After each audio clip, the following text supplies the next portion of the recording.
à tous, on se retrouve ce samedi pour notre 6e CQFR de la semaine. On va répondre à toutes vos questions avec Shai et Théo. Mais d'abord, Théo, je crois que tu as une annonce à nous faire passer. Ouais, voilà. Alors, deux petites choses. D'une part, comme Antoine vous le rappelait dans le CQFR de jeudi, je crois, mercredi dernier, il y a un nouvel épisode du podcast Le Jeu de Frédéric Yang qui a été posté, qui est vraiment hyper intéressant sur à quoi ça sert les systèmes au basket. Il décrit ça à merveille avec, si vous regardez sur YouTube, il y a des petites incrustations d'images pour voir un petit peu plus précisément ce dont il parle. N'hésitez pas à aller jeter un coup d'œil à ça. Et par ailleurs, je voulais alerter, si vous êtes en région parisienne ce week-end et que vous êtes intéressé par le graffiti et sa culture, sachez que se tient à la Villette samedi et dimanche le premier salon du livre de graffiti qui est qui a été monté par Fusil, quelqu'un dont j'ai déjà parlé dans le Hoop Culture pour ceux qui nous écoutent le dimanche, qui est un graffeur qui a aussi sorti plusieurs publications, des magazines, des fanzines plutôt, un livre même, un roman qui est incroyable qui s'appelle Les Princes du Dernier Wagon, qui est en partie autobiographique, qui est super bien écrit, que je ne saurais trop vous recommander, qui a aussi un podcast qui s'appelle Le Podcast de Fusil. Bref, c'est lui qui a monté ça, c'est gratuit, c'est à la Villette, samedi et dimanche. Donc voilà, si la culture graffiti et cet univers vous intéresse, n'hésitez pas à y passer si vous êtes en région parisienne. C'est la première édition. Je suis sûr, quand j'ai vu un petit peu le line-up, je suis sûr que ça va être une réussite et je pense qu'il y en aura certainement d'autres. En tout cas, vous avez l'opportunité peut-être d'être parmi les premiers à avoir participé à tout ça. Donc ça se passe ce week-end. Voilà pour moi. Allez, je prends le relais du coup je rebondis sur le rappel du podcast du jeu qui parle donc des systèmes avec une question sur un joueur qui incarne ou qui pense incarner lui-même un système, si vous voyez de qui je veux parler. La première question nous vient de Phil qui nous dit donc je me permets une petite question juste pour le plaisir de faire du Harden bashing. Si mon pote Max nous écoute, celle-ci est pour toi. Depuis son arrivée à Cleveland, les Cavs sont assez impressionnants et ont retrouvé une belle dynamique. Théo disait plus tôt dans la semaine un truc du genre quand même ce que ça donne quand Harden est dans un système où les gens bougent et coupent, c'est quelque chose. Étant résolument de la team qu'on ne me parle plus d'Harden depuis bien longtemps, je voudrais partager une impression, le sentiment que ça se passe toujours bien les premières semaines et mois où Harden arrive dans une équipe, ça court, ça joue vite, le ballon bouge bien, une véritable lune de miel, et puis tôt ou tard, et plus tôt que tard, la lune de miel se termine, Harden ralentit le jeu, dribble, monopolise le ballon, prend son air blasé, et son équipe se retrouve laminée suite à un match décisif où il shoot à 3/11. Si on regarde dans le passé, ça a été plus ou moins le cas aux Sixers, aux Nets et aux Clippers. Ma question est simple, James Harden aux Cavs, on y croit? C'est Déjà, marrant parce que... Ouais, je vas-y, voudrais vas-y. rendre à tout seigneur, tout honneur, la quote, elle est pas de moi, elle est d'Antoine. Ouais, C'est c'est moi, Antoine ouais. qui avait dit ça lundi. Ouais, effectivement, c'est moi qui avais dit que c'est beau gosse, mais par contre, l'auditeur a plutôt bien résumé, hein. Je crois que le risque, il est clairement là. C'est que dès qu'il y aura un semblant d'adversité, là, Harden, il vient d'arriver, tu vois, il veut qu'on l'apprécie. C'est un peu des nouvelles bases, c'est une nouvelle aventure. Puis très vite, tes coéquipiers te connaissent, tu les connais, puis tu retombes dans des routines. Et moi, j'ai très peur que le beau basket des Cavs qu'on voit en ce moment avec Harden, je suis pas sûr qu'on le revoie à tous les étages en playoff. Ou j'ai peur qu'on le revoie de moins en moins. C'est-à-dire qu'on le voit moins, c'est logique, playoff oblige. Forcément, le jeu, il évolue. Mais ma crainte, c'est qu'il y a un moment où on le voit plus du tout. Pendant de longues possessions, genre les 18 dernières minutes d'un quart-temps d'un Game 6, où tout d'un coup, il n'y a plus que Mitchell qui est obligé de jouer des isolations, Harden qui en joue quelques-unes, mais timidement, qui termine exactement à 3/11 et qui derrière te dit qu'il n'a pas eu la balle. Oui, c'est une vraie crainte. C'est pour ça que j'y crois qu'à moitié aux Cavs. Je me dis qu'il y a le potentiel vraiment de ce qu'on a vu là. Pour moi, là, ce qu'on a vu, même sur un petit échantillon, tu as une équipe qui, si elle reproduit ce niveau-là, peut aller en finale NBA. Vraiment. Peut-être même, je vais même peut-être oser, peut-être même pourrait être la meilleure équipe à l'Est. Maintenant, est-ce que je crois qu'on va revoir cet échantillon tout au long d'une campagne de playoff? Malheureusement, non. Je ne pense pas. Je ne pense pas.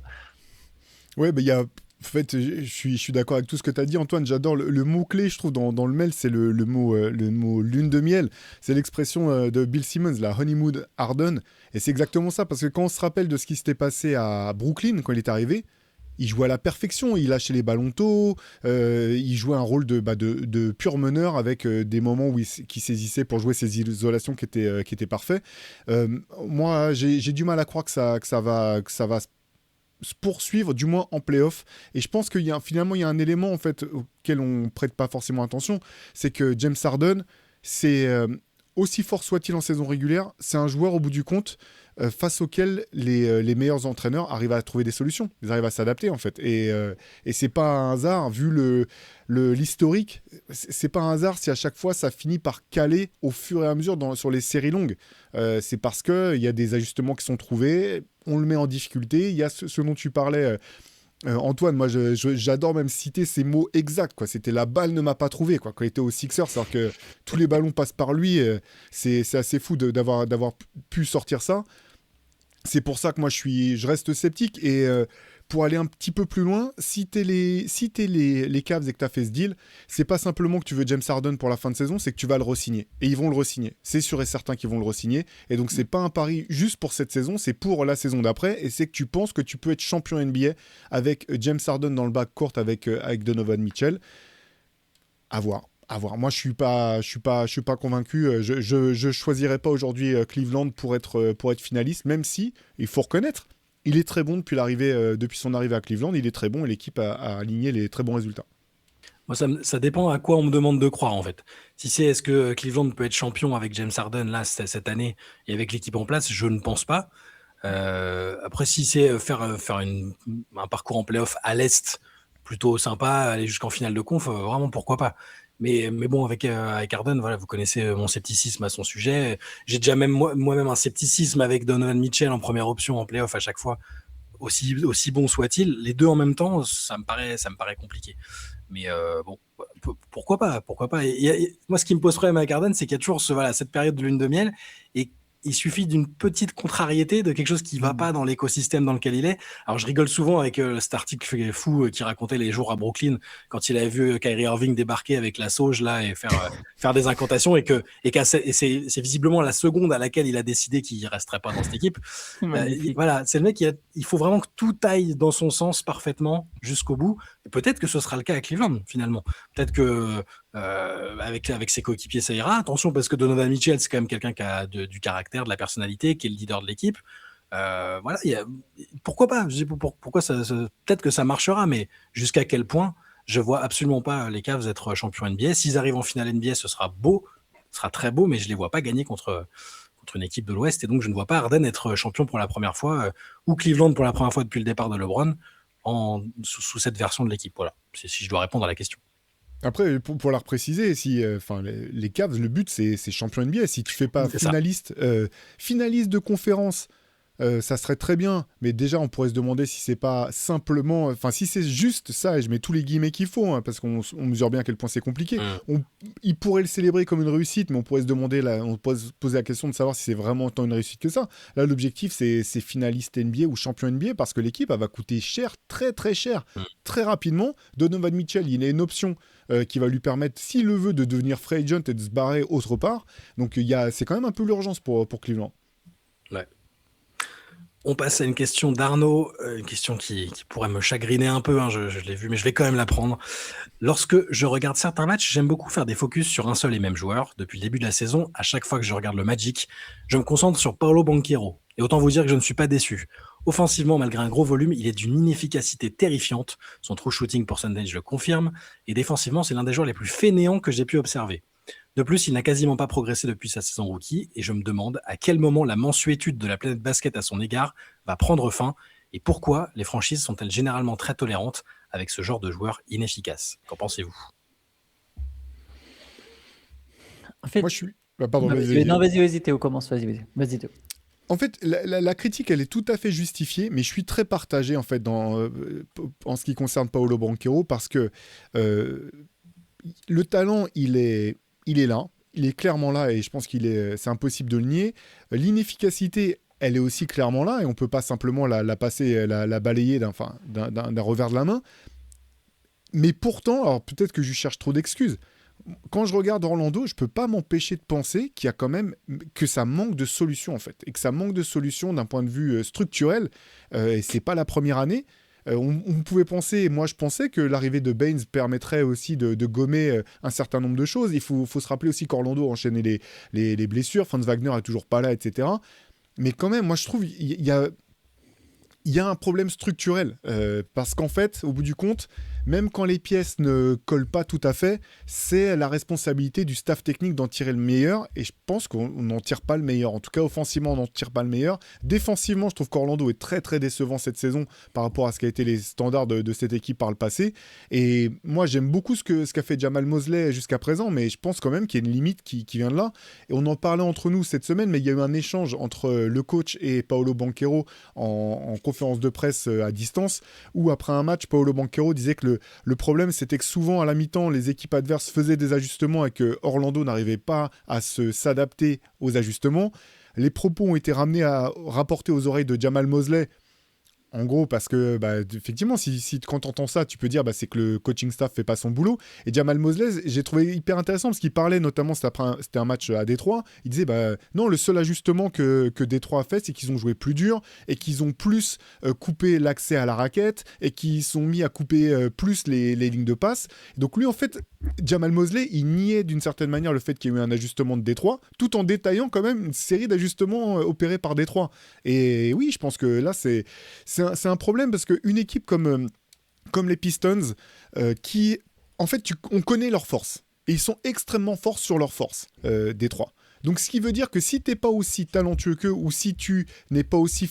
Si tu n'as pas des forces équivalentes en termes de projet de jeu, il va falloir que tu puisses trouver comment t'adapter à eux et comment les faire déjouer ou comment, toi, profiter de ce que tu peux apporter par rapport à ce qui est proposé. Et je pense que vraiment... Orlando, c'est ça qui manque depuis 2 ans en fait, et que Jamal Mosley a très bien construit le projet jeune. Et il a donné une identité à cette équipe, mais je continue de le dire et je demande pas sa tête, je demande le renvoi de personne, mais à l'intersaison déjà on disait est-ce qu'il faut au moins un coordinateur offensif avec vraiment des idées. Et je dis pas que effectivement peut-être que les lacunes de Paolo Banchero ou de cette équipe sont trop criantes pour pouvoir être un vrai contender à l'Est, mais je pense quand même qu'il y a mieux à faire offensivement. Et effectivement on dit on voit pas de progrès de la part de Paolo Banchero, mais offensivement je vois pas de progrès de cette équipe depuis 2 ans et demi. Ouais, moi, je dirais que les premières saisons, elles nous ont montré que Paolo Banchero, c'est pas une future grande superstar au terme très rare, au sens très rare du terme. C'est-à-dire que quand il est arrivé, je me souviens d'un débat late session où certains se sont offusqués parce que je disais non, mais il sera pas MVP. C'est pas un mec qui est de la trempe MVP. Je continue de le penser aujourd'hui. Je pense que Banchero, c'est pas de la trempe MVP. Et c'est ça que pour moi, les premières saisons, elles nous montrent ça. C'est-à-dire qu'on voit quand même un gars qui est arrivé, qui a tout de suite été productif, qui a tout de suite fait progresser son équipe, qui a tout de suite été en playoff. Donc, on a vu du talent. On s'est dit premier choix athlétique, tout ça, OK. On a voulu voir faire on a imaginé une progression exponentielle. Et il y avait déjà des limites qui étaient là. Et aujourd'hui, on voit qu'il bute sur ses limites. Et de lui-même, il n'arrive pas à aller au-delà de ses limites. Et parce qu'il n'arrive pas à aller de lui-même au-delà de ses limites, moi, je l'ai rayé plus ou moins de cette case future grande superstar. Je pense qu'il n'atteindra pas ce niveau. Par contre, et je rejoins totalement Théo, j'ai l'impression que pour le reste, et notamment pour l'inefficacité, etc. Banchero, c'est quand même encore un joueur très talentueux. Donc pourquoi les gens sont encore hauts? Et encore, Banchero est beaucoup, beaucoup critiqué. Exactement. C'est qu'il a 23 ans et qu'il a quand même beaucoup de talent pour un mec de 23 ans. Et il n'est pas petit, il a quand même un corps. C'est pas le plus athlétique, c'est pas le plus aérien de la ligue, mais il a quand même de la puissance. Donc tu te dis, il y a encore quand même beaucoup de choses à faire avec Banchero. Et je pense qu'avec un bon coach, on pourra avoir un Banchero qui là, par contre, se rapprocherait de sa place peut-être un peu plus théorique, tu vois, peut-être dans la meilleure des saisons de sa carrière, peut-être qu'on se considère comme un des joueurs en fin de top 10 de la ligue, tu vois, entre 8e et 13e, 15e, ça dépend de la régularité qu'il va avoir, etc. Mais tout ce qui est de l'efficacité, un peu comme Théo, j'aimerais le voir dans un autre système, avec un autre coach qui peut lui apprendre aussi des choses, qui peut le faire progresser en tant que basketteur finalement, tu vois. J'ai l'impression que Jamal Mosley, qui fait pas progresser ces mecs en tant que basketteur. Alors, c'est pas que sa responsabilité à lui. Il y a tout un staff avec normalement des joueurs des coachs chargés du développement. Mais voilà, moi, j'ai hâte de voir Banchero dans sa forme mature à partir de ses 26 ans, quand il rentre dans son prime, grosso modo, d'ici 3-4 saisons. Je pense qu'on peut avoir un Banchero très complet, beaucoup plus efficace, dans une équipe qui tourne mieux. Et ça sera peut-être pas le meilleur joueur d'une équipe qui joue le titre, mais en même temps, des joueurs comme ça, il y en a 5, quoi. Tu vois, il y en a 5 max, donc que Banchero n'en fasse pas partie, c'est pas la mort. Et effectivement, en tout cas, je continue de penser il vaut mieux que ce que l'on voit de lui par rapport à son inefficacité, etc. Parce que je vois, pour reprendre la question, les termes de la question, moi je vois pas trop où est la mansuétude pour Banchero, qui se fait allumer la tronche Ouais, si on il se prend fait allumer, ouais. la température sur les réseaux, la température sur les émissions américaines, la température même dans les médias français, la température au sein même de la communauté Orlando Magic, il n'est pas forcément en odeur de sainteté. Donc là, il n'y a pas de mansuétude. Il est critiquable. C'est vrai qu'il y a une forme de stagnation ou des difficultés à évoluer, à essayer d'aller au-dessus des difficultés qu'il y a, qui sont peut-être liées à l'entraîneur, c'est possible. Là-dessus, il est critiquable. Je suis d'accord que là, il est clairement pas dans une dynamique de joueur qui peut se mêler un jour à la course au MVP ou qui peut être le franchise player d'une équipe. Mais par contre, moi, je tirerais pas encore un trait totalement dessus. C'est pas du tout les mêmes profils de joueurs. Attention, je vais pas les comparer en tant que basketteur pur et dur. Je pensais pas que Kate Cunningham serait dans une discussion MVP, même au sens large, il y a 2 ans, par exemple. Et l'évolution qu'il a, le changement de coach aussi, la manière de plein de choses qui ont changé autour, ont fait qu'il a pu s'épanouir différemment. Donc, je pense que Banchero, c'est encore possible là-dessus. Et il est très jeune, comme vous l'avez dit. Bon, c'est mon côté optimiste et c'est un joueur que j'aime bien et dont je pense qu'il a vraiment encore du potentiel. Il y a des choses qui m'agacent aussi un peu chez lui, c'est qu'il sort très souvent quand même des matchs. Il passe son temps à, à s'écharper avec des adversaires sur des trucs un peu enfantins. T'es nul, tu sais pas défendre, je vais te faire ça. Bon, ça peut être sympa quand l'équipe tourne bien, c'est un peu moins fun quand l'équipe galère. Il y a un axe de progression. C'est un joueur qui a fait qu'une seule année universitaire, qui a été très vite bon, qui a été international. Donc là, il est en train de taper un peu dans le mur, mais je tire pas encore un trait sur lui. Peut-être qu'un changement de coach lui ferait du bien. Si il n'y arrive pas avec un coach différent, là, on pourra se dire, bon, ok, il a atteint ses limites. On a vu tout ce qu'il y avait à voir de Paolo Banchero. Effectivement, c'est pas de la trempe top 10 NBA.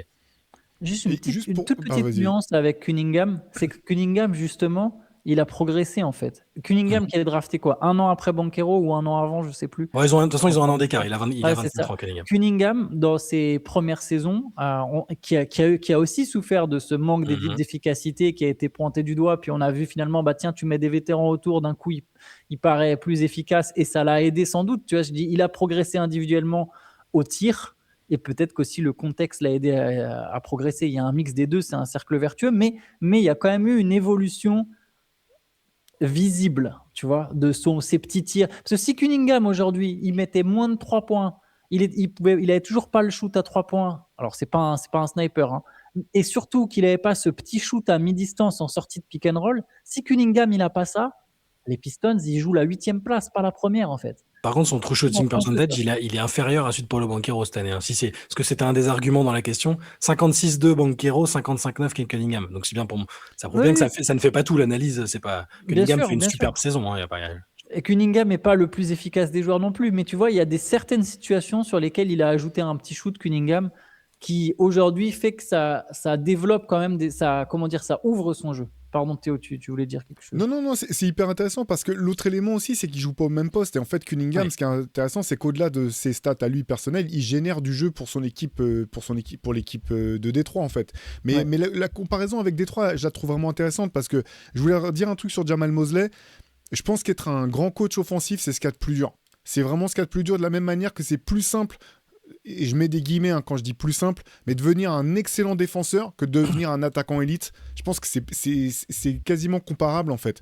Et la comparaison avec Détroit, elle est intéressante parce que JB Bickerstaff a fait un excellent job avec les Pistons, mais rapidement, je le dis, hein, moi je pense que les Pistons peuvent être un finaliste NBA. Je serais pas choqué si les Pistons étaient un finaliste NBA.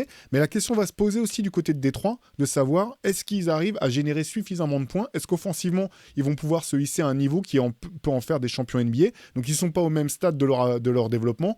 Peut-être que ça passera par de modifications de roster aussi, mais c'est vraiment, je pense, qu'il y a de plus dur. Regarde, je donne un autre exemple. Pardon. Tom Thibodeau, coach défensif incroyable. Il fait une finale de conférence avec les Knicks. Donc c'est incroyable de faire ça. Au bout du compte, ce qui pêche, c'est quand même qu'il n'a pas su générer suffisamment d'attaques avec son roster. Et donc c'est pour remettre un petit peu comment dire, en contexte, et je voudrais pas que ça passe pour du Jamal Mosley bashing parce qu'il a vraiment fait du très bon boulot, mais je pense que derrière les mecs qui arrivent à être aussi bons en défense qu'en attaque ou avoir des idées vraiment novatrices pour développer du jeu offensif, il y en a pas tant que ça, hein. C'est vraiment très très rare des coachs comme ça. C'est pour ça que souvent dans les projets qui même en définitive arrivent à fonctionner, parfois tu as un mec qui commence à lancer le projet et derrière tu en as un autre qui reprend et qui le fait passer Mark Jackson, Steve voilà, Kerr. Mark Johnson, Steve Kerr par exemple. Donc c'est pas pour, je veux pas totalement condamner Mosley, mais pour l'instant on a un stade de la saison quand même assez avancé et il n'y a pas eu l'évolution qu'on espérait quoi. Donc voilà, j'entends bien. Et juste dernier truc sur l'aspect effectivement défensif qu'on n'a pas évoqué, ça c'est là-dessus aussi que Cunningham il est infiniment au-dessus d'un Banchero sur ne serait-ce que la saison en cours parce que il a des aptitudes Banchero défensivement, il est capable de faire des choses. Et c'est vrai que cette saison, je l'ai trouvé un peu, alors fainéant, le terme est fort, mais je l'ai trouvé un peu trop en retrait de ce côté-là. Donc je comprends Ouais, cette critique aussi. c'est clair, parce que là, le potentiel, et en plus, on l'a déjà vu, hein, notamment. Bah oui. Je reviens souvent à ça, mais moi, j'avais adoré avec Team USA quand il jouait Small Ball 5 en protection de cercle et il venait couvrir les espaces. Alors, c'est un autre type de jeu, Oui, hein, c'est non, FIBA, ça va. c'est dommage. Ouais, ça Pardon, va. excuse-moi, je te coupe, mais c'est dommage quand on avait milité une fois pour ça. Il joue Ouais. jamais pivot small ball. Excuse-moi, Mm. Théo, vas-y. Non, non, mais En- c'est exactement ça. Alors, le contexte n'est pas tout à fait le même, hein, parce que même si enfin, ça va quand même un tout petit peu moins vite, ça va un tout petit peu moins haut quand même en FIBA qu'en NBA. Donc, je sais pas s'il pourrait être aussi efficace en protecteur de cercle ou du moins, tu vois, pour gommer les espaces en NBA. Mais je pense qu'il y a, là aussi, il y a clairement, je te rejoins, Chat, il y a un potentiel à développer au-delà de ce qu'on a pu voir jusqu'à présent. Mais voilà, 23 ans, finalement. Ouais. Question de Mathias. Je rebondis sur le match entre les Pistons et les Spurs il y a quelques jours. Ces deux équipes sont au top de leurs conférences respectives, dominant la ligue avec panache. Cependant, on s'en rappelle, elles étaient il y a à peine 2 ans des équipes vraiment nulles qui enchaînaient les grosses séries de défaites. Ma question donc c'est, selon vous, quelle équipe aujourd'hui nulle à chier, je cite, pourra prétendre être dans à peine 2 ou 3 ans une équipe super forte à l'image de ces deux-là, bien construite et pouvant dominer la ligue? S'il vous plaît, ne me dites pas les Pacers, eux, on sait. En fait, je trouve il y a un élément quand même super clé et ça rejoint ce dont on vient de discuter, c'est que les Spurs ont Victor Wembanyama et les Pistons ont Kate Cunningham. Et tu vois, les Pistons, un peu comme Théo, je les vois capables de faire une finale NBA. Et en fait, je serais pas surpris s'ils sont en finale NBA. Je serais pas non plus surpris s'ils sont pas en fait. Tu vois, donc, mais en tout cas, ces deux équipes qui ont quand même l'un des 10 meilleurs joueurs du monde. Donc, pour répondre à la question, les équipes nulles, faudrait une équipe nulle qui a l'un des potentiels futurs meilleurs joueurs du monde. Je pense que même Dallas Cooper Flag, je suis pas sûr que ça aspire à y être très prochainement. Par exemple, les Hornets, ça peut être une réponse intéressante de dire bah tiens, les Hornets vont progresser. Mais je vois pas les Hornets être un candidat au titre. Si on parle d'équipe super forte façon candidat au titre, là tout de suite, Très j'en ai dur, hein. pas, je pense en fait. Je pense que Et ça autant viendra San plutôt Antonio, de joueurs draftés, peut-être oui, dans mais les. autant San Antonio, on savait avec Victor, il y avait un potentiel, voilà, si ça pouvait accélérer assez vite.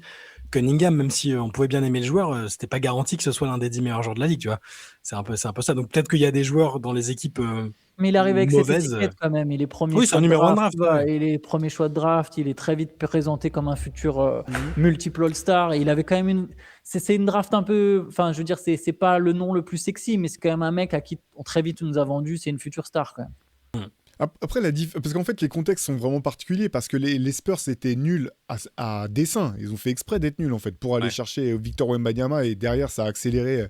Donc c'était faussement nul en fait, hein, dans le sens où l'infrastructure est déjà là, t'as déjà un coaching staff qui fonctionne, t'as déjà, enfin, les plans étaient déjà prêts pour 4-5 ans au moment où ils étaient nuls. C'était pas, ils découvraient pas le fait d'être nuls. Et pour revenir sur ce qui est Détroit, moi je continue d'être plus surpris de la saison catastrophique qui a précédé l'arrivée de JB Bickerstaff que de la manière dont ils se sont réveillés. Parce que même cette saison-là où ils ont enchaîné un record de nullité qui était dingue, on se regardait, on se disait, mais il n'y a pas de raison que ce soit mauvais comme ça. Détroit, on regardait le roster, on disait, bah non, il y a Kate Cunningham qui est encore jeune, il y a Jalen Duren qui arrive, il y avait déjà de quoi faire. Donc c'est pour ça que le contexte était vraiment particulier. Là, pour répondre à la question, j'ai l'impression que c'est pas des équipes nulles en fait. C'est-à-dire que si l'an prochain tu me dis qu'il y a une superstar qui décide de rejoindre Luka Doncic aux Lakers, bah tout de suite ils peuvent être tout de suite très forts. De la même manière que pour les Hornets, c'est intéressant parce qu'en fait déjà ils sont pas nuls cette année. C'est juste qu'ils ont commencé doucement, mais là c'est l'une des équipes les plus chaudes de la ligue. Mais pour autant, avec le même roster, un roster intact. Enfin, bien sûr qu'il y a une marge de progression, mais il va falloir que le roster bouge aussi pour qu'il puisse passer un cap supplémentaire. 2-3 ans, ça pourrait être. Tu parlais de Dallas, Antoine. 2-3 ans, ça pourrait peut-être le faire, parce qu'il y a aussi y a un peu de structure. Enfin, il y a déjà un coaching staff qui connaît l'équipe si ça bouge pas, tu vois, qui est là depuis un certain temps. Ça pourrait être les Mavs avec Flag, parce que si on regarde toutes les autres équipes nulles au classement, vraiment loin au classement, Ouais. elles ont pas le joueur, le Cunningham ou le Wembanyama pour le moment, a priori. Tu prends Sacramento, il n'y a pas, Utah, il n'y a pas. Et après, si on va à l'Est, bon, les Pacers, c'est évidemment un cas à part, parce que c'est pas une équipe nulle depuis longtemps. Les Nets, il n'y a pas le joueur, enfin, Michael Porter Jr. n'est pas ce joueur-là et pas sûr qu'il reste. Les Wizards, il n'y a pas non plus, il n'y a pas ce joueur-là a priori, même si, à la limite, eux, on peut leur imaginer une grosse évolution. Enfin, en tout cas, ils ont cet espoir-là, parce que avec Young et Davis, pourquoi est-ce qu'ils les auraient pris s'ils n'espèrent pas gagner beaucoup plus de matchs la saison prochaine? Mais aussi fort que Détroit et San Antonio cette année, je vois aucune équipe, en fait. C'est ça, en fait, Après, ça dépend où est-ce qu'on place la barrière. Est-ce qu'on parle de juste être fort en saison régulière ou est-ce qu'on parle d'une équipe qui serait capable d'aller jouer le titre si Bah, on ce serait décide déjà que bien. Détroit et San Antonio Saison rentrent régulière, dans cette catégorie? ce Donc, serait déjà bien, fort saison en régulière. saison régulière, va savoir. Ça se trouve même Portland, tu vois. Des saisons régulières, parlons de saison régulière où tu t'installes plusieurs années de suite, en fait. Parce que faire une très bonne saison régulière, tu vois, ça arrive, il y a des coups d'éclat. Tu finis une année dans le top 3, tu es dans une conférence un peu plus faible, il y a des équipes qui se crachent. Je serais tenté de dire comme toi, Dallas, c'est parce qu'il y a Cooper Flag, ou alors une équipe qui a pas encore drafté son gars, justement, et qui est celle qui draft. Si J.D. Bonsa, Cam Boozer ou Darin Peterson devaient être les gars, les talents présents, enfin, confirmer le potentiel qu'on leur donne, qu'on leur prête. Oui, là, peut-être que les équipes qui vont drafter ces mecs-là auront peut-être une progression fulgurante sur 2-3 ans. moi je serais tenté de dire Utah dans ce cas-là, parce que pareil, il y a l'infrastructure qui est déjà en place, il y a Lauri Markkanen qui est borderline All-Star, et effectivement, mais ça dépend de la qualité du joueur que Utah va récupérer à la draft, et derrière, c'est très dur. Hein. Moi, je joue pas ce jeu de me projeter sur le futur de mecs qui ont 19 ans, c'est trop dur en fait. Mais s'il tombe sur le bon gars et que le bon gars est effectivement très fort, ou vraiment, vraiment fort, Utah, c'est une équipe qui a tout pour se relever. Ils ont un super coach. Enfin, je pense vraiment qu'il y a l'infrastructure pour que le Jazz puisse passer rapidement de nul à fort. Mais après, comme vous, fort, faut définir ce que c'est. Du coup, je vais changer l'ordre des questions que j'avais prévues, parce qu'il y a je vais faire une transition vers une question qui concerne le Jazz et son coach. Une question d'Antoine V, qui se décrit lui-même comme un énième homonyme du King Pimel, je cite à nouveau. Hein. C'est vrai que le nombre d'Antoine différents présents dans les questions, c'est assez, c'est assez impressionnant. Antoine, vous dites souvent que Will Hardy, le coach du Utah Jazz, est un très bon coach, mais les performances de l'équipe, bien que le roster soit parfois immonde, restent misérables d'année en année depuis qu'il est là. Je voudrais donc comprendre ce qui vous fait penser et dire que Will Hardy est vraiment un bon coach. Avez-vous, à contrario, de bonnes équipes dont vous trouvez le coach mauvais, même si en NBA, aucun coach n'est mauvais pour le commun des mortels? Moi, j'ai jamais dit que c'était un très très bon coach, Will Hardy. Ça a jamais été ma tech. Attention, je dis pas que je pense que c'est un mauvais coach. Hein. C'est juste, je tiens à préciser que j'ai jamais été la team Hardy à fond, tout comme j'ai jamais été la team Denio à fond. Et Denio est indéniablement, sans mauvaise tentative de jeu de mots la Necfeu, un très bon coach. Mais voilà, donc c'est pour ça que je préfère limite quelqu'un d'autre répondre, parce que c'est pas non plus mon gars comme Mazzulla, tu vois, ou même, tu vois, par exemple, Mazzulla, Mitch Johnson, je pense que je les ai plus défendus très vite que Will Hardy. Bah, Will Hardy, c'est le côté novateur, quoi. Tu sais, ils tentent des choses que plein d'équipes font pas. À des moments où où ils vont jouer en indiv, et tu vas avoir, il le faisait avec Walker Kessler, qui était lui en zone pendant que les autres étaient en indiv. Lui était en zone pour protéger le cercle. C'est des coups comme ça, en fait. C'est la manière dont son équipe, ce qu'elle va proposer après un temps mort. C'est tout ce genre de choses, et on sait très bien que ou même les résultats que le Jazz a eu juste après l'avoir signé, que les résultats qui ont été bien meilleurs que ce que Utah aurait aimé même. Exactement, avec un effectif quand même plutôt brinque-ballant. Quand on voit même l'explosion de Lauri Markkanen, Markkanen, c'était un bon joueur, mais quand le Jazz le récupère, on se doute pas qu'il va exploser de cette manière-là. Donc c'est tout ça, tous ces éléments qui me font pointer dans cette direction, et puis ce qu'on peut entendre aussi de la part d'insiders qui sont proches de la franchise, ou qui entendent un petit peu comment ça se passe aux entraînements. Et on sait, il suffit de voir sa frustration. C'est horrible, en fait, quand tu es un jeune coach, que tu veux mettre en place tes idées, que tu as ce qu'il faut pour maximiser un effectif, et qu'on te met le frein à main en permanence. C'est l'enfer. Et d'une certaine manière, on parle des stats de joueurs. Alors, quand t'es coach, il y a tellement peu de jobs que personne fait la fine bouche, en fait. On te propose un poste de head coach, tu le prends, en gros, quoi. Mais là, un mec comme Willardy, il sait que même si derrière, il gagne des titres, sur des Hmm. trucs de pourcentage de victoires en carrière, nombre de premiers à temps de victoires, etc., il y sera jamais, en fait. Et ces mecs-là, ils savent qu'ils y seront jamais. Donc, ça C'est aussi, mal barré. c'est dur. C'est mal barré. Moi, je me basais sur l'un de tes arguments. Mon truc principal pour dire que j'aimais bien ce coach-là, c'est justement ce qu'il a fait sur la première saison lors de laquelle il a coaché, celle où Markkanen et MIP, où il a vraiment un effectif où tu n'as que des mecs qui sont là en transit, enfin, qui n'avaient aucune vocation à rester, des joueurs middle de leurs équipes. Et ça jouait, franchement, ça jouait bien, quoi. C'était agréable à regarder, ça se dépouillait, c'était inventif. Moi, je me basais là-dessus. Je me basais aussi sur le fait, et là, c'est moins palpable, mais sur tout ce qui se disait par rapport au temps où il était à Boston, où il était vraiment tenu en super haute estime, où il pouvait potentiellement être le successeur à un moment de Stevens avant de partir. Voilà, et c'était a priori aussi dans les plans. Alors au final, il va au Jazz où il y a Danny Ainge, donc c'est pas un hasard non plus à mon avis, hein, mais il y avait des connexions. Moi, c'était surtout pour ça. Après, je dis pas que c'est le plus grand coach, mais je pense qu'il vaut mieux que ce que son bilan indique jusque-là. Ouais, et Et pour puis les. juste la manière Vas-y. dont les joueurs se développent quand même du côté du Jazz. Il y a pas de joueur qui est arrivé en étant, comment dire, avec une étiquette de super joueur et qui a déçu sur place. Et il y a des joueurs dont on n'avait jamais entendu parler qui ont éclos et qui même se sont révélés. Donc ça, je pense que c'est des indicateurs quand même assez parlants. Ouais. C'est vrai qu'ils ont une bonne équipe sur le papier d'ailleurs, le Jazz. Enfin, une bonne jeune équipe, tu vois. Tu te dis Keyonte George, Ace Bailey, Mark Cannon, Jaren Jackson Jr., Sensabo, Isaac Collier, Filipovski, et tu rajoutes, bon, ils arrivent toujours à signer un ou deux vétérans de qualité parce que la franchise est bien gérée. Et tu rajoutes maintenant potentiellement un haut choix de draft, ce que je leur souhaite. Tu peux avoir une équipe. Eux, par exemple, je réfléchis, est-ce que. Ouais, c'est peut-être. Je réfléchis, qu'est-ce qui serait le mieux pour eux entre. Peterson Eux, et c'est peut-être l'une des franchises. Alors évidemment, ils ont trois mecs maintenant dans le front de cour parce qu'ils ont Mark Cannon, ils ont Jackson Jr. et ils ont Walker Kessler. Mais c'est une franchise qui peut se permettre de drafter n'importe lequel des trois, quoi. Hmm. Moi, j'ai l'impression Il qu'il croit trouvera pas un moyen. trop. J'ai l'impression qu'il croit pas trop en Kessler. C'est un peu bizarre la situation, mais je sais pas si je l'inclurais dans les plans à long terme. Mais bon. Mais en tout cas, oui, il développe. Enfin, les joueurs, je trouve que l'équipe elle est prometteuse et qu'il manque peut-être juste le gars. Comme il y a eu à San Antonio peut-être à un moment aussi, il manquait le gars. Ils avaient commencé à développer autour. On verra pour le Jazz et on espère pour Will Hardy une saison un peu cool, une fois n'est pas coutume. Question d'Adrien. Comme beaucoup de Français habitant à Montréal, je me suis rendu à Toronto pour voir les Spurs de Wembanyama face aux Raptors cette semaine. Malgré un match où Victor a peu pesé offensivement, j'étais impressionné par toute l'attention que le public canadien lui portait.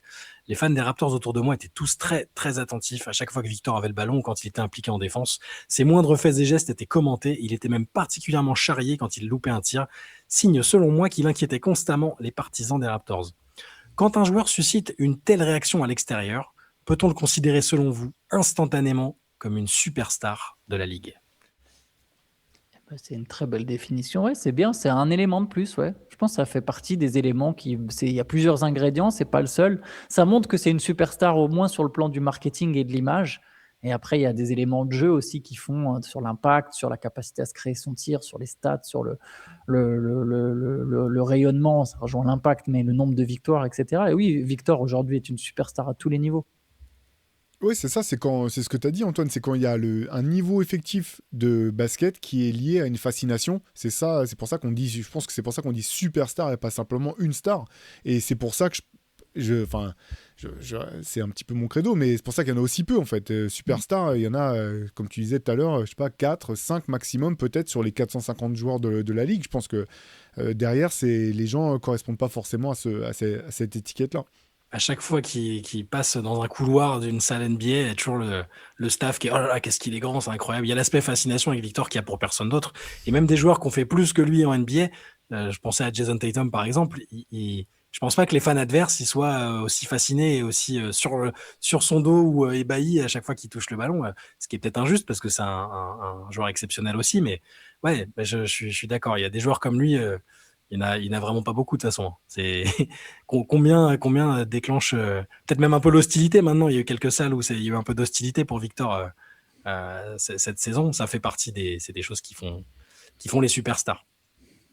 Même je voyais Question. Oui, dans le match pardon. contre Détroit, là, à un moment, Ouais. il y a des lancers francs et je recherchais le nom de l'arbitre parce que c'est un arbitre NBA hyper connu là tu le vois, il discute avec Victor pendant une lancers francs. Tu vois qu'il est en train de lui dire mais comment t'as fait pour aller chercher ce ballon aussi haut? Tu sais, il est en train de lui montrer parce qu'il a été gobé un ballon à une hauteur improbable. Et donc même des arbitres comme ça qui sont dans la ligue depuis 30 ans.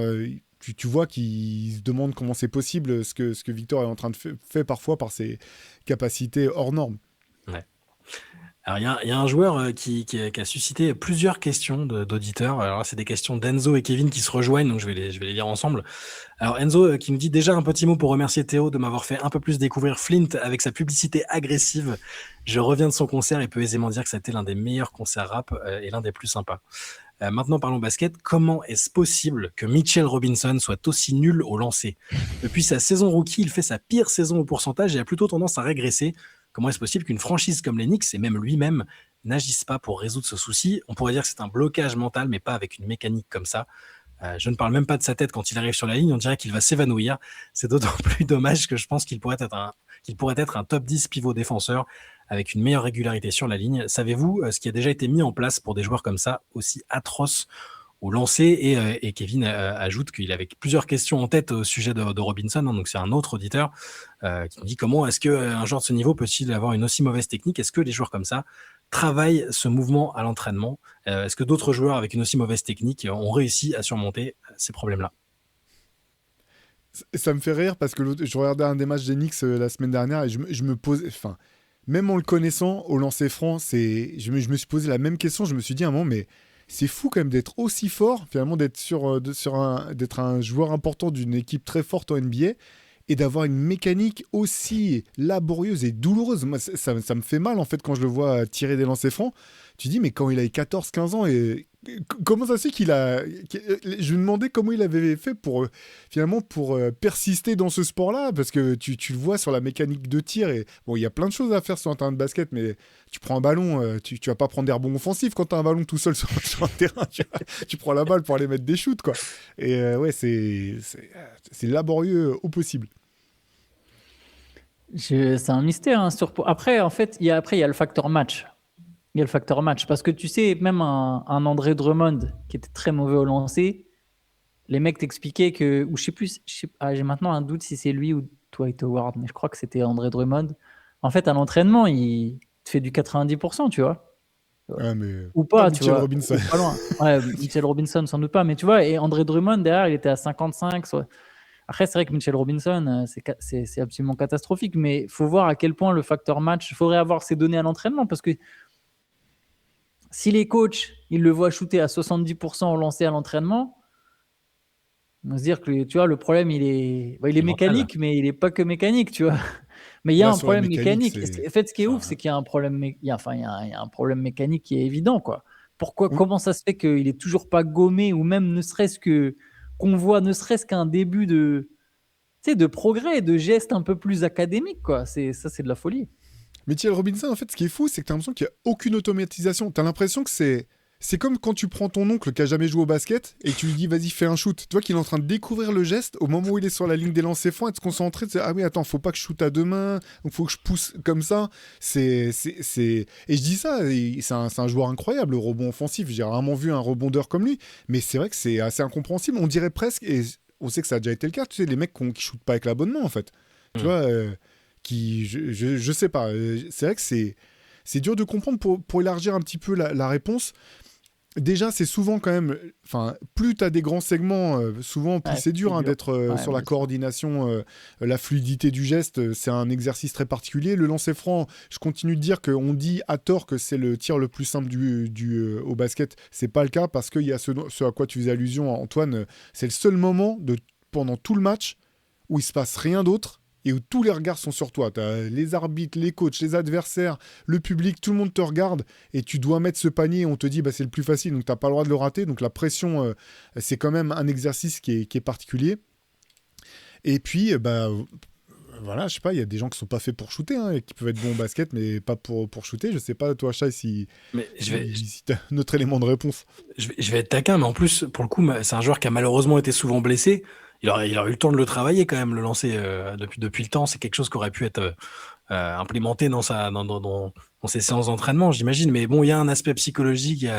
C'est clair. T'as plein d'intérieurs nuls au lancer qui ont dit qu'à la fin, c'était presque psychologique parce que même les périodes où Shaq, il avait essayé de s'y mettre un peu, pareil, il disait à l'entraînement, ça rentre plutôt bien. Puis après, en match, quand t'as tout ce qui est cérébral qui entre en ligne de compte, c'est très difficile. Moi, c'est vrai que je comprends là le côté, t'as les yeux qui sont rivés sur toi, et puis on attend de toi les gens attendent que tu rates. Imagine en plus t'es à l'extérieur, imagine c'est une fin de match. Shaq à l'époque, il y avait faute volontairement sur lui parce que voilà, on supposait qu'il allait rater. Donc il y a tout un tas de trucs qui. Moi, je suis plutôt indulgent avec les joueurs mauvais au lancer franc, mais c'est vrai qu'on peut se demander pourquoi il n'y a pas eu une vraie tentative d'évolution. En tout cas, les Knicks en ont jamais parlé, et Robinson n'en a jamais parlé. Mais c'est sûr qu'il travaille, parce qu'en regarde, tu joues Boston, Mazzulla, il est tellement obsédé par Mitchell Robinson, il va faire du hack à Mitch dès le premier quart-temps, même si son équipe, elle a qu'une faute d'équipe, il en a rien à foutre. Il va faire hack à Mitch tout de suite. Donc tu sais, c'est une limite énorme en fait pour l'impact de son équipe, donc c'est sûr qu'il le travaille. Par contre, la question que je me pose, je vais jouer les Rick Barry, mais parce que c'est le mantra de Rick Barry depuis toujours. Pourquoi ces mecs-là, ils shootent pas à la cuillère en fait? Parce qu'en fait, tu restes sur une mécanique qui visiblement est trop compliquée.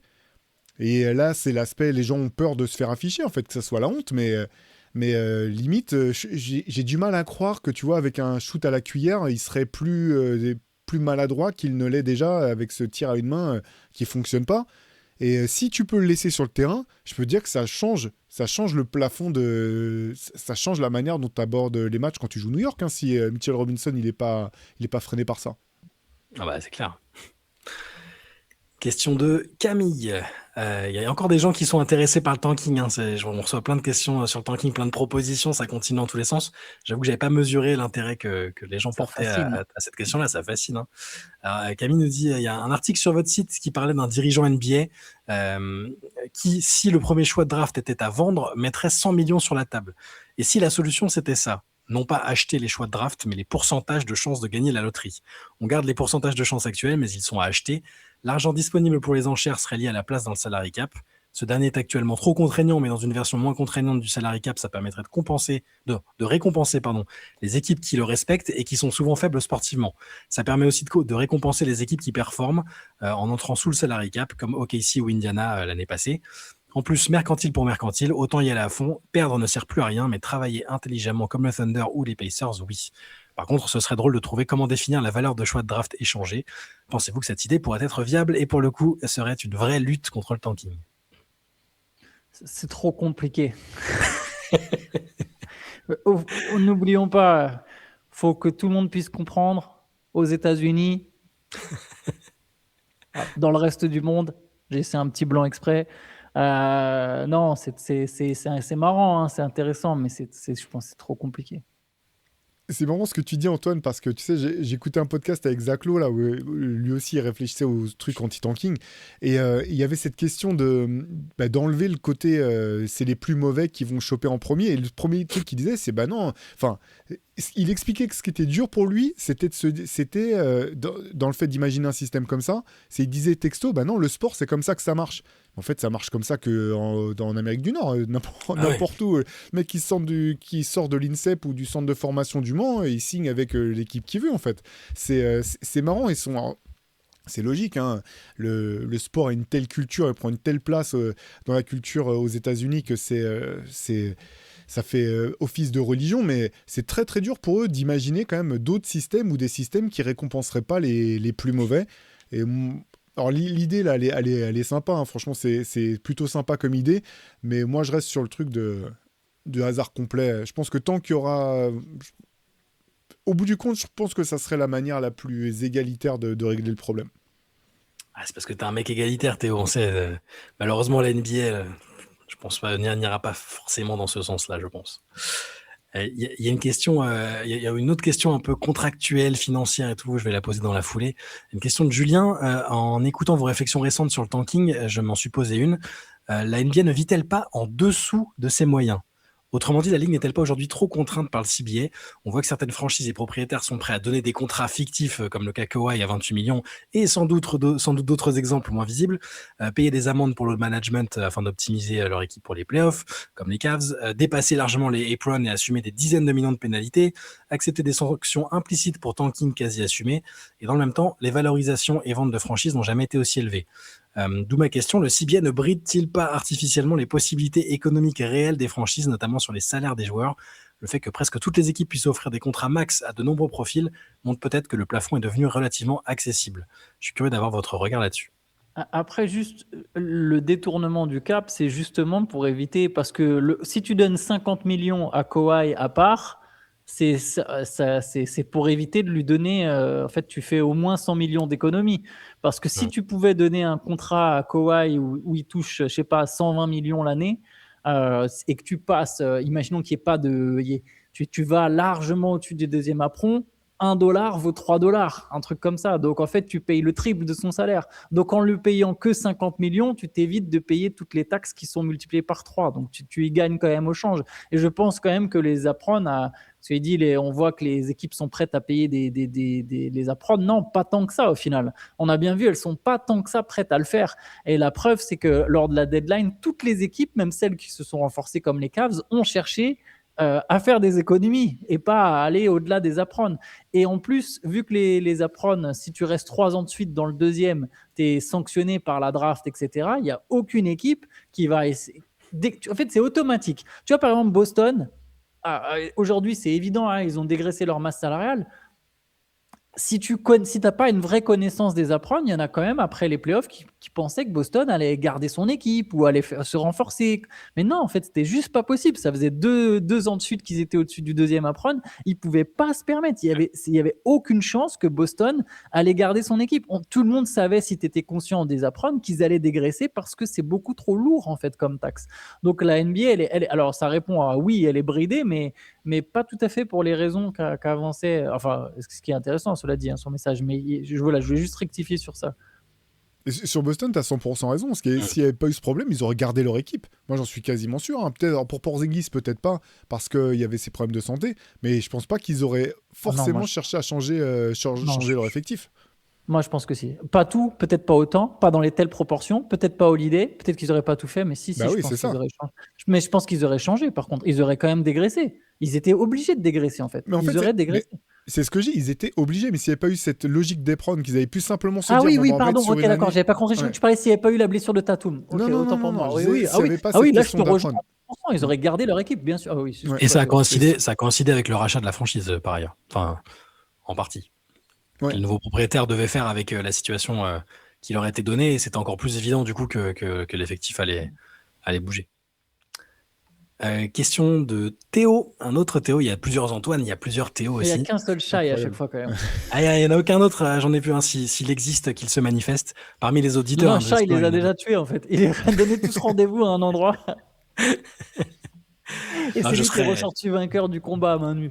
Je serais ravi de découvrir d'autres chats parmi nos auditeurs, hein, attention. Question de Théo, donc, en regardant Charlotte-Boston et la démonstration des Hornets, je me suis demandé si la future superstar de cette équipe n'était pas Brandon Miller. On a tous vu que Lamelo ne pouvait pas mener une équipe en play-off, mais ne serait-il pas un parfait lieutenant à Miller, voire une troisième option avec le futur Roy Cohn-Knuppel? Une chose est sûre, je me régale toujours autant à regarder les Hornets et les vois bien passer un tour en play-off, voire plus si affinité. La star de l'équipe, c'est Cohn-Knuppel quand même. J'aime bien Brandon Miller, j'aime beaucoup Brandon Miller, mais et déjà, pareil, finalement, c'est bien que cette question, elle tombe dans ce CQFR.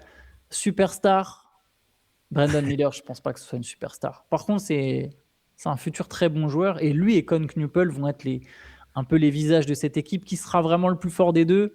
C'est intéressant. J'ai l'impression que Knuppel a un peu plus de matière dans son jeu. C'est paradoxal parce que le cliché aurait voulu qu'on voit Knuppel comme le shooter, mais j'ai l'impression que Knuppel a un poil plus de matière dans son jeu. Mais j'aime bien Miller aussi, je le trouve intéressant au scoring, avec sa taille, etc. S'il arrive à ajouter de la création, en tout cas, il y a potentiellement deux très bons jeunes joueurs à Charlotte, et c'est Knuppel et Miller, et l'équipe, elle va tourner autour d'eux, et je pense que d'une certaine manière, elle tourne déjà autour d'eux. Par contre, je ne suis pas sûr de voir les Hornets passer un tour en playoff quand même. Cette année, tu veux dire? Ouais, cette année, ouais. Et ils vont finir Moi, huitième. je le vois pas, je le vois pas non plus. Après, tout dépend, ça va dépendre du match-up, mais moi non plus, je le vois pas, je les vois pas passer un tour, quand même, pareil. C'est ce que disait l'auditeur, Ouais. qu'il voyait bien Mais, passer un tour.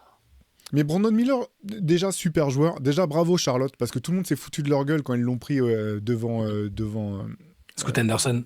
Scoot Anderson. Mm. Donc ils avaient bien vu, franchement ils ont vu juste. Et je comprends le mail de l'auditeur, parce qu'en fait, Con Knuppel, j'ai l'impression que c'est déjà un joueur qui est plus abouti. Finalement, tu vois en fait ce sur quoi il va progresser, mais t'as l'impression, c'est ce que tu disais Antoine, c'est que tout est déjà là en fait. Tout est déjà en place, et derrière, il va progresser sur ce qui fait déjà partie de son jeu, alors que Brandon Miller, t'as le côté un peu, la fascination du potentiel, de la page blanche. Tu dis, ah bah s'il rajoute ça, s'il rajoute ça, si j'en rajoute ça. Dans les faits, c'est dur de tout rajouter, donc on verra. Par contre, le match, en tout cas, le match contre Boston, il a été excellent, et effectivement, tu vois... s'il répète des matchs comme ce qu'il a fait sur Boston sur la durée, c'est un super joueur. Et je pense qu'effectivement, ils ont deux super joueurs très complémentaires. Et il y a de quoi être enthousiaste pour les Hornets, ce que j'aurais pas dit forcément, ce sur quoi j'aurais pas parié. Je vais dérouler sur Con Knuppel rapidement là, mais en fait, ce que j'adore, c'est vraiment, là où il est en avance. Je le voyais jouer des pick and roll et des main à main avec Moussa Diabaté. L'angle, en fait, sa manière de prendre les écrans et de les lire et de trouver le bon angle pour le prendre. Et Moussa Diabaté est un excellent poseur d'écran par ailleurs. C'est ces petites choses-là où d'habitude, les jeunes joueurs, ils mettent du temps à... C'est les nuances finalement que tu mets du temps à acquérir. Et Con Knuppel, il est vraiment déjà en avance sur ces éléments-là. Il est super joueur. On dirait il joue comme un mec de 28 ans dans tout, dans le comportement, même dans sa communication, la façon de s'exprimer. C'est un joueur extrêmement... il est déjà très fort. Moi, je sais pas s'il y aura vraiment besoin de se demander...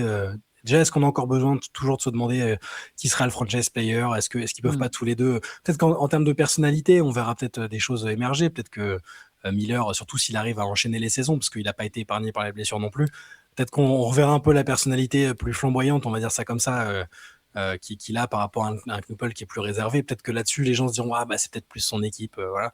Mais ces deux, ils ont une force de frappe offensive avec ces deux-là qui est folle. La meilleure nouvelle, c'est que l'équipe soit pas justement portée que par la mélo et qu'ils puissent se contenter d'être un peu un chef d'orchestre quelque part, avec une liberté d'expression très importante, ce qui est parfois très bien, parfois moins bien, mais ça peut totalement lui convenir, je pense.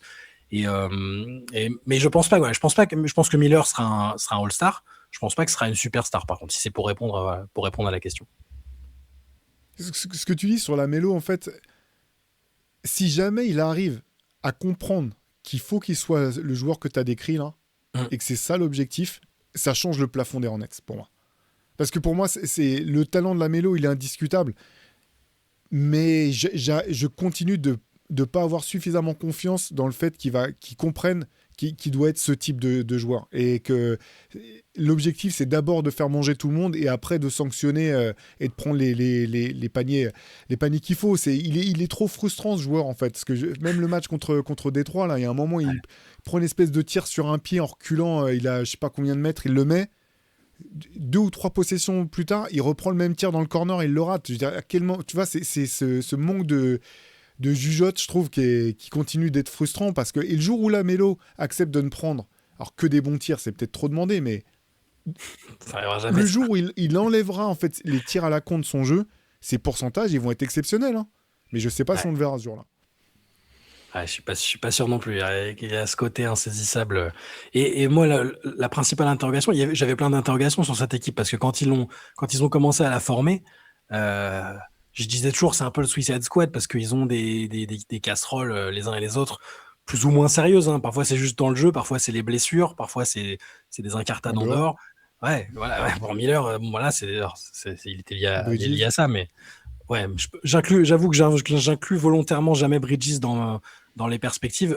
Si je m'en tiens strictement au terrain, il est extrêmement utile aux Hornets. C'est un très bon joueur de basket, mais je l'inclus volontairement pas en général dans ce que j'envisage pour les Hornets après. Ce qui est peut-être un tort, hein, mais je fais comme ça. Mais je m'attendais pas à ce que tous ces profils de joueurs-là, ces profils de basketteurs et de personnalités, puissent à un moment nous faire dire, ouais, franchement, ça peut être une des équipes chaudes à partir de l'année prochaine, parce que là, c'est un peu tard pour viser beaucoup plus haut que le play-in, mais Là, maintenant, je me pose vraiment la question et j'ai l'impression qu'avec tous ces joueurs-là, la Miller, Knoupel, je parle évidemment de Moussa Diabaté, tout cet effectif-là, ouais, j'y crois pour être une bonne équipe de l'Est. Et aussi grâce à un coach dont pour le coup, là, Ce que j'allais dire. j'ai assez vite bien aimé Charles Lee sur des trucs à nouveau pas très palpables, mais tous les discours, les petits documentaires de pré-saison où on le voyait en situation, la manière dont il parlait des joueurs. J'ai beaucoup aimé tout de suite la personnalité et la façon de faire. Et je suis très content que ça marche bien pour lui. Il a un rôle important là-dedans quand même. Complètement, ouais, complètement. On passe à une question légère de Roland. En écoutant les mésaventures d'Antoine sur son clic-clac, j'ai activé mon réseau. Un sommeil de qualité étant bien plus important qu'une victoire de l'Olympique lyonnais ou de l'OM, vous êtes fou de vouloir échanger ça.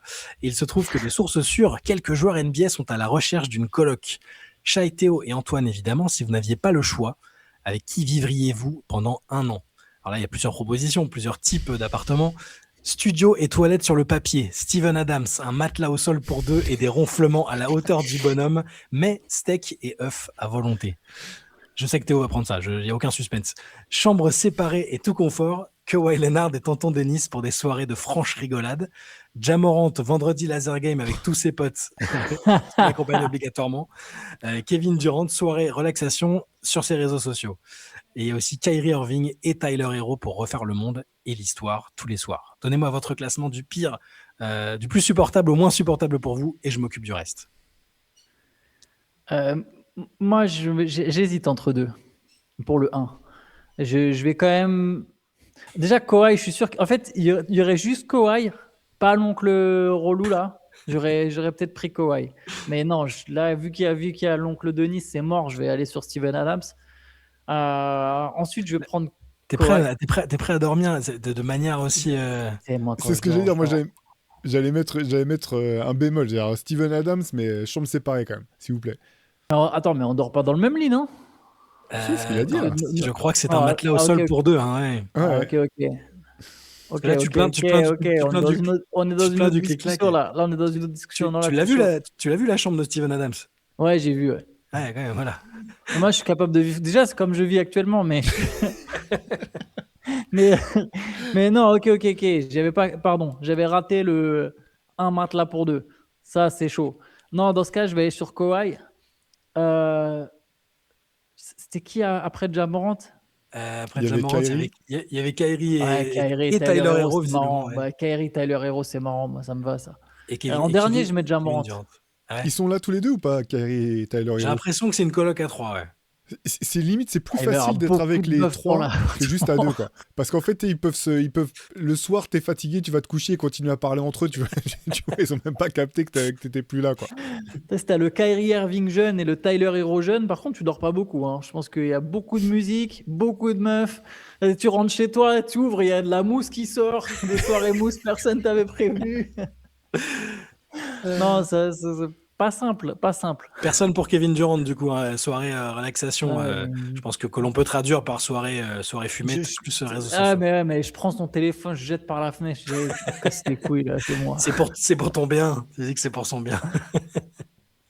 Il va dire non, de toute façon, tu connais rien, toi, Antoine, tu regardes pas les matchs en entier. Et d'ailleurs, il va dire m'appelle pas Kevin, je m'appelle le nom de son burner account, je sais pas quoi. Easy Money Sniper. Ah ouais, bah oui, c'est son compte Twitter. Toi, Théo, t'avais dit quelque chose, du coup, t'avais répondu, je me souviens. Bah non, mais moi, j'aurais pris Steven Adams direct. Je veux juste avoir ma chambre, c'est tout. Quand même, je mets ça, mais franchement, c'est le mec trop cool, quoi. C'est pareil, si t'as besoin de monter une machine à laver, fais ça tout seul. T'arrives, il a déjà préparé le repas. C'est un mec en or, quoi. Donc, Steven Adams tous les jours. Après, c'est dur, hein. Il y en a aucun, franchement, où ça me fait rêver d'être coloc de ces gens-là. Moi, je suis un peu, comment dire... C'est pas que j'aime pas les gens, mais... Mais un peu, quoi. Ouais, voilà. Donc, là, pour vous discuter avec des gens, là, tous les profils qui sont proposés, c'est pas le feu. Je pense que le pire, quand même, on en a même pas parlé, c'est Jamorant, c'est non. Que ouais, ça me ferait pas non plus kiffer des masses. Hein. J'ai l'impression qu'il est faussement tranquille, quoi. J'ai l'impression qu'il peut arriver et te dire, te balancer un reproche, quand même, comme ça, de but en blanc. C'est ce qu'il se dit. Enfin, en tout cas, pas sur cet aspect-là, mais en tout cas, il est assez marrant en privé, hein, qu'a priori il est beaucoup plus bavard que ce qu'on a pu voir là. Moi, un mec qui parle pas du tout, Moi, quand j'habitais à New York, j'avais un coloc qui parlait beaucoup, qui était voilà, très dans le partage et c'était cool. Et l'autre, je sais pas, on a dû échanger 3 phrases en un an. Et c'est très bien. C'est très bien aussi. C'est très bien aussi. La seule fois où on a vraiment parlé, c'est parce qu'il y avait sa fac qui jouait. Ils s'en foutaient totalement du sport, sauf quand sa fac jouait. Et voilà, on a échangé quelques phrases. Mais parfois, ça peut être bien aussi. Moi, j'aurais peut-être dit Kawhi si c'est le Kawhi qui parle pas. Et Steven Adams, parce que voilà, il joue aux jeux vidéo, il sort sa guitare et il y a de la zik. Et c'est très bien. Moi, ça me va parfaitement. Il est intéressé par d'autres sports aussi, hein, parce que c'est un peu dans la famille avec sa sœur. Il y a l'athlétisme quand même. Non, ouais, moi aussi, évidemment Steven Adams. Si mon pote, si quelqu'un te klaxonne à un feu rouge, il sort pour régler le problème. T'as plus jamais aucun problème nulle part avec Steven Adams. Je pense. Après, là, tous les autres, en fait, je pense dans la rue, pour le commun des mortels, ils sont et grands et balèzes et ils font flipper, tu vois. Enfin, en fait. Oui. Tous des mecs qui font au moins 90 quasiment, hein, donc ils font tous flipper. Question de Castellar. Vous avez fait un pod cette semaine particulièrement complet expliquant les raisons pour lesquelles on peut être inquiet pour Denver. En début de saison, les Nuggets faisaient partie des favoris, alors que Minnesota, double finaliste de conférence, n'était que dans la catégorie contender. Oui, mais il s'agit de la seule grosse équipe NBA à avoir été épargnée par les blessures à ce jour cette saison. Nikola Jokic, à lui seul, a raté plus de matchs que tous les 5 majeurs des Timberwolves réunis. Pensez-vous C'est dingue cette stat. Ouais. Pensez-vous qu'il faut toujours s'inquiéter pour les Timberwolves? On avait dit qu'il fallait s'inquiéter pour les Timberwolves? Non, je pense pas. Moi, j'ai été il y a pas très longtemps. Après, moi, je vais un peu avec avec ce qui vient de se passer. Moi, récemment, j'ai dit qu'il me rassurait pas parce qu'ils perdaient des matchs qu'ils devaient pas perdre, parce que il leur manquait un petit quelque chose. J'aimais pas trop certains aspects de leur équipe, mais non, de là à être inquiet, non. Ça dépend ce qu'on veut qu'ils retournent. Enfin, leur objectif, c'est de retourner au moins en finale de conf, de toute façon. Parce que moi, je pense que c'est une équipe qui peut vraiment aller loin, en fait. C'est juste que j'arrive pas à l'imaginer gagner. J'ai l'impression qu'il manque une petite pièce, un petit truc, qui manque un machin, tu vois. Soit c'est un peu l'évolution d'Edwards dont on parlait dans un CQFR, soit c'est une autre pièce, soit c'est un joueur plus fort que Randle, comme on parlait hier.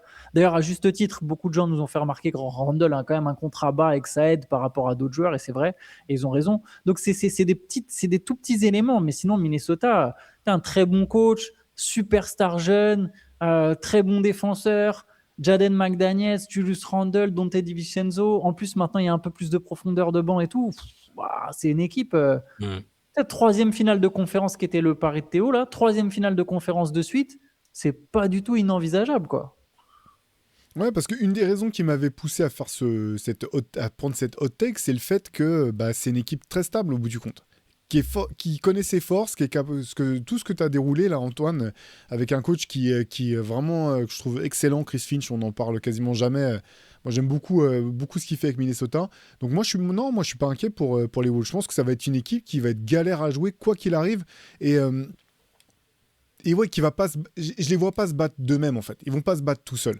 C'est-à-dire qu'il faudra vraiment aller les taper, aller sur leur terrain pour les empêcher de passer. Et non, c'est une équipe hyper dangereuse.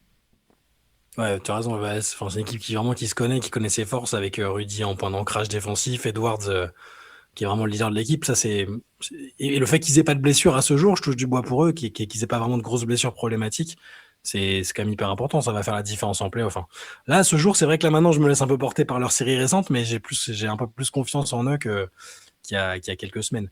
Mais bon, d'un match à l'autre, moi, c'est dur. Tu sais, je les avais vus, je sais plus contre quelle équipe. Ils avaient 20 points d'avance. Non, c'était pas New Orleans ou une équipe faible et totalement lâché prise. Moi, j'aime pas ces signaux-là, en fait. J'ai l'impression qu'on les retrouve pas chez les équipes qui sont championnes ou finalistes, ce qui est peut-être faux, c'est juste une impression, hein, mais j'avais pas aimé certaines choses comme ça, en fait. S'il y a un petit bémol, à la limite, qui est purement basket, c'est la puissance de feu, la puissance de frappe offensive. Et c'était pour ça aussi un peu que hier, dans le CQFR, on parlait de Randle, de voir est-ce qu'il n'y a pas... Alors, le choix Siakam n'était pas nécessairement mieux offensivement, mais voilà, on sait que c'est une équipe qui, pas dans les mêmes mesures que Détroit avec Kate Cunningham, mais si on a souvent parlé de faire venir une deuxième star, que ce soit Kevin Durant, que ce soit Giannis Antetokounmpo, que ce soit même des fois des rumeurs sur Ja Morant, si on a parlé de faire venir une deuxième star à Minnesota, c'est pour éviter que ce soit Anthony Edwards qui ait énormément de responsabilités à la création dans les moments les plus chauds, parce que Dante DiVincenzo peut le faire, Ayo Dosunmu peut le faire, mais quand il y aura vraiment des quatrièmes cartons très serrés, on sait que la balle, elle va être beaucoup dans les mains d'Anthony Edwards et tu vas un peu vivre et mourir. Tu vois, ils n'ont pas le Jaled Williams caché Gilgeous Alexander. C'est peut-être ça. En fait, peut-être que Randle, je l'échangerais contre un Jalen Williams. Tu vois. Si je pouvais avoir un autre mec, c'est-à-dire que plutôt que d'avoir un 4, je décale Jaden McDaniels, je joue un peu autrement, peut-être, où je trouve un mec très costaud qui peut défendre 4 et qui peut mettre des shoots à 3 points, et je me prends un autre arrière et je mise un peu sur un truc comme ça. Voilà. Très bien. Dernière question de la journée. On va finir avec notre ami DeAndre Ayton. Question de The Blade. J'ai une question sur DeAndre Ayton. Pour vous, est-il déjà à considérer comme un bust à cause de son statut de numéro 1 de draft? Va-t-il subir le même sort injuste à cause des blessures à répétition que Sam Bowie, qui a été drafté devant Jordan, puisqu'Ayton a été choisi devant Luka, Trae Young ou Shai? En tout cas, je trouve qu'il est à 2 doigts d'entrer dans la grande confrérie des busts et j'ai l'impression qu'il va finir sa carrière à la Joe Smith. Qu'en pensez-vous? Moi, je pense que cette saison avec les Lakers me pousse à dire que oui, c'est bust en fait. Parce que là, franchement, il n'y a pas d'excuse de ne pas être un joueur plus dominateur que ce qu'il montre. Je Dominate. comprends pas. Ouais, non, mais je comprends pas en fait. C'est pas un manque de talent, hein, mais là, qu'est-ce qu'il te faut de plus en fait? Tu joues avec deux des plus grands créateurs qui est, avec un super troisième joueur comme Austin Reeves. C'est quoi ton problème en fait? C'est ça que j'ai envie de dire, c'est que là, non, mais à ce niveau-là, c'est que t'aimes pas. Enfin, c'est un commentaire de mec qui a pas de talent, tu vois, que je vais faire, mais c'est que t'aimes pas assez le basket en fait. Si tu tires pas plus de la situation et des aptitudes que t'as, c'est que t'aimes pas le basket plus que ça, et c'est pas grave, hein, il y en a d'autres. Il y en a eu d'autres avant toi. Il y en a finalement qui ont fait les choses plus proprement. Andrew Bynum. Andrew Bynum, exactement. Quand ça l'a saoulé, il est parti, il devait avoir quoi, 28 ans 27 ans peut-être, c'était un All-Star. Il a dit, moi j'ai envie de faire autre chose de ma vie. Mais là, DeAndre Ayton, c'est... Voilà, c'est... Je repense à Christian Woods aussi, quand il était avec les Mavs. Tu dis, mais qu'est-ce qu'il te faut de plus, en fait, pour que tu puisses montrer ce dont tu es capable? Donc oui, je pense que c'est bust. Hein. Moi, je serais tenté de dire ça, mais je ne l'aurais pas forcément dit avant cette saison avec les Lakers. Antoine comprendra peut-être, mais en voyant Théo partir comme ça, ça m'a fait penser à Franck Leboeuf avec Kurt Zouma, tu vois de quoi je parle. Mais qu'est-ce que tu caches? Mais qu'est-ce que tu caches derrière ce sourire? Oh on t'expliquera, Théo, après en off de quoi il s'agit, mais ça m'a fait penser à ça. C'est un mec qui fait des pubs pour les voitures, non? C'est pas ça. Exactement, c'est tout à fait ça. C'est ça, mais c'est pas lié à la voiture pour le coup. C'est plutôt, moi, c'est moins réjouissant. On t'expliquera. Oui. Alors oui, bust, mais on peut faire une hiérarchie des busts. Enfin, il est pas dans le pire tiers des busts parce qu'il a quand même il est pas dans le Anthony Bennett like quoi. Voilà, il a quand même été le pivot titulaire d'une équipe qui a fait les finales NBA. Il a joué dans de bonnes équipes. Donc là, celle-là, c'est quand même une bonne équipe. Après, il est décevant par rapport à ce qu'il aurait pu faire, décevant par rapport au niveau qu'il y a de certains joueurs plus loin dans cette draft-là. Ça, ouais. Après, donc oui, bust, mais pas bust intergalactique, quoi. On a déjà vu bien pire que ça. Il faut qu'il se méfie, Anthony, DeAndre Ayton, hein, parce que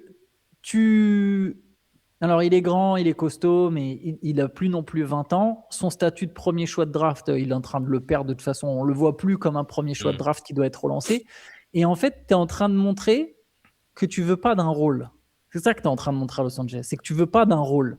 Tu es encore sur ton statut de premier choix de draft. Tu veux encore tes ballons, tu veux encore jouer tes pick and pop, ton petit shoot mid-range, tu veux encore tes post-up. Tu veux, pour faire les efforts, tu veux être choyé, tu veux tes possessions. Et si tu as tes possessions, là, tu veux bien jouer dur. Et en fait, t'es pas assez fort pour ça. DeAndre Ayton, c'est ce que lui dit Dionys Aslem, quoi. T'es pas assez fort, mec. En fait, ce qui est fou, c'est que je vais tout à fait dans ton sens, Antoine, c'est que s'il fait le reste, on va lui donner ça. C'est dans l'autre sens en fait. Fais le reste et tu les auras, ces trucs-là. Parce qu'il a des bonnes mains et parce qu'il c'est un mec qui peut t'apporter, qui peut être intéressant dans ce que tu venais de souligner, Antoine, mais il prend le problème à l'envers. Parce qu'il a des bonnes stats en fait, constamment, Ayton partout où il passe. Mais avoir des bonnes stats, ça veut pas dire que tu restes longtemps dans la ligue. Il y a des mecs, ils ont jamais fait une saison sous les 10 points, ils sont sortis en fait. Ils savent pas s'imposer dans un rôle. Et DeAndre Ayton, là, tu es en train de montrer, les équipes candidates au titre, elles vont plus vouloir de moi en fait. Parce que je suis pas capable de mettre les efforts. Donc, c'est pas à moi qu'on va penser. Il a signé pour 8 millions cette saison. Hein. C'est pas cher pour un mec qui a été drafté en 2018. Alors, oui, et encore une fois, 2018, maintenant, c'est quand même il y a 8 ans, quoi. Ça commence à remonter, quoi. Il a signé à ce prix-là parce qu'il a la Parce fin qu'il de est son coupé. contrat qui est payé par Portland. Mais le prochain contrat, je suis mais- totalement d'accord avec toi, Antoine. Qui est-ce qui va... Comprends, Parce qu'en fait, regarde, les mecs comme lui, tout à l'heure, on a parlé d'André Drummond. Lui, il a dû accepter de jouer un super rôle. Maintenant, c'est un super role player, uniquement rebondeur, etc. Mais lui, la question, il a dû se la poser de savoir est-ce qu'il voulait continuer. Tous ces mecs-là, s'ils ont bien géré leur argent, ils n'ont pas besoin de continuer à jouer. Ils peuvent vivre d'autres choses. Et je pense qu'André Drummond, il aime suffisamment le basket pour se dire non, mais moi, j'ai envie de continuer à faire ce truc-là, cette pratique que j'ai depuis que je suis gamin. Et ben, pas grave, je vais prendre le rôle qu'on me donne et je vais le jouer à 2000%. Et aussi, aujourd'hui, André Drummond, jamais tu penses à lui quand tu penses à des All-Stars potentiels, mais il fait une carrière et ça va être un vétéran. Et ça, encore une fois, c'est admirable de pouvoir être un vétéran au plus haut niveau. C'est pas donné à tout le monde de faire 10 ans de carrière. Et Ayton, Ouais. c'est le genre de mec qui va finir par se retrouver à jouer à Porto Rico ou à Taïwan, à faire des cartons et à nous répéter tous les étés, je comprends pas pourquoi je suis pas en NBA. Ah, je suis beaucoup plus fort. Tu sais, on va le voir dans des émissions, on va lui donner des noms de pivots, il va dire non, je suis plus fort que lui. Non, je suis plus fort que lui. Non, je suis plus fort que lui. Ouais, mais t'es pas en NBA, mec. Tu vois, c'est ça le truc. Et oui, au niveau du talent, il est potentiellement plus fort que plein de gars dans cette ligue sur le même poste. Mais ouais, il aborde pas le problème dans le bon sens. Je pense que t'as tout à fait ça, Théo. Voilà pour cette semaine, les gars. Merci à tous nos auditeurs de nous avoir envoyé toutes ces questions. Ouais, merci à tous. On se retrouve demain pour un épisode du Hoop Culture avec Pierre Armand et Théo. Lundi, il y aura un CQFR. On reviendra sur ce qui s'est passé ce week-end. Et ben, écoutez, bonne journée, bon week-end à tous. Ciao, ciao. Ciao. Ciao.